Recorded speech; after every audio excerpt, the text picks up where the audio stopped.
Karma to Christ ministries आपका स्वागत करती है। आइए हम परमेश्वर के वचन पर चर्चा करें। आज का वार्तालाप का शीर्षक है धैर्य के लिए पूछना। आज के बाइबल छंद है रोमियो अध्याय 5 छंद 1 से 5। सो जब हम विश्वास से धर्मी ठहरे तो अपने प्रभु यीशु मसीह के द्वारा परमेश्वर के साथ मेल रखें, जिसके द्वारा विश्वास के कारण उस अनुग्रह तक जिसमें हम बने हैं हमारी पहुंच भी हुई, और परमेश्वर की महिमा की आशा पर घमंड करें।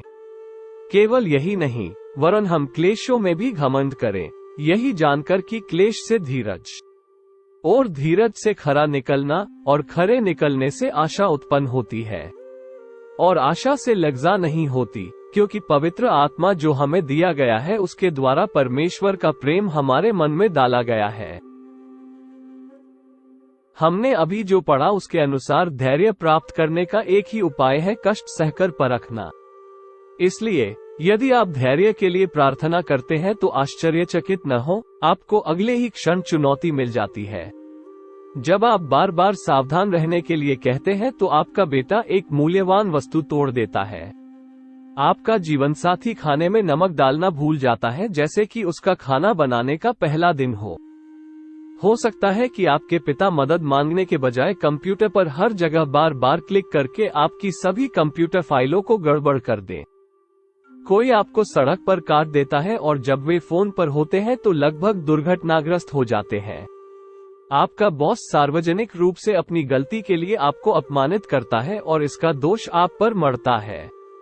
ये ऐसी चीजें हैं जिनका हम हर दिन सामना करते हैं, और इन स्थितियों के माध्यम से हम धैर्य में बढ़ते हैं और अपने चरित्र को मसीह के चरित्र में ढालते हैं। एक बार जब हम ऐसे क्लेशों का बार बार सामना करते हैं तो अनुभव हमें सिखाता है कि हम अगली चुनौती से भी विजयी होकर निकलेंगे। विजय का वह आश्वासन हमारी आशा के दृष्टिकोण को प्रतिबिंबित करेगा और ये दूसरों के लिए आशा लाएगा। हमें अब डर नहीं है कि भविष्य में क्या होगा, क्योंकि मसीह की शक्ति में आशा हमें कभी निराश नहीं करेगी। यही हमें उन लोगों से अलग करता है जो परमेश्वर को नहीं जानते हैं या जिन्होंने यीशु के द्वारा उद्धार का अनुभव नहीं किया है।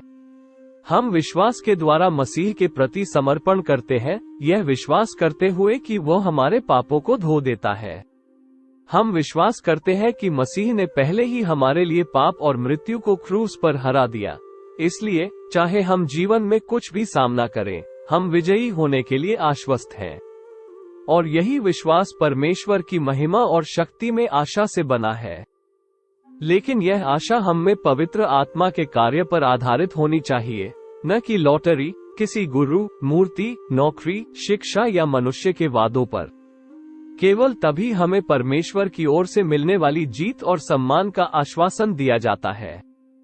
जब परमेश्वर ही वह है जो हमें खींचता है, तो हर कोई इसे देखेगा और घोषणा करेगा कि यीशु जीवित परमेश्वर है।